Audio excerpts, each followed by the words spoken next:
டவுட்டுமா. அதாவது விவசாயி எல்லா விவசாயிக்கும் இந்த நேரத்துல வந்து வணக்கம் சொல்லணும்.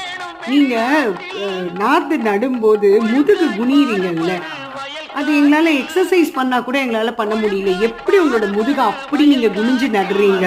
சின்ன போதுல இருந்தே அது சைஸ் போகுது அது. இப்போ உன்னால முதுக வளைச்சு நட முடியுமா?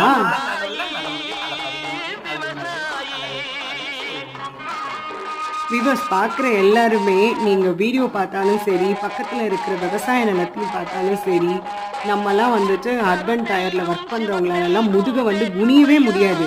ஆனா ஒவ்வொரு பெண்மணியும் வந்து விவசாய நிலத்துல குனிஞ்சு நடும்போது நம்மளால ஒரு 5 நிமிஷத்துக்கு மேலேயே பார்த்தீங்கன்னா மூச்சு பிடிக்க ஆரம்பிச்சிடும். நம்மளால நிக்க கூட முடியாது. ஆனா இவங்க மணிக்கணக்குல இப்ப நாத்துலாம் நடப்போனா நீங்க குனிஞ்சிட்டே தான் இருப்பீங்களா? அந்த கலப்பை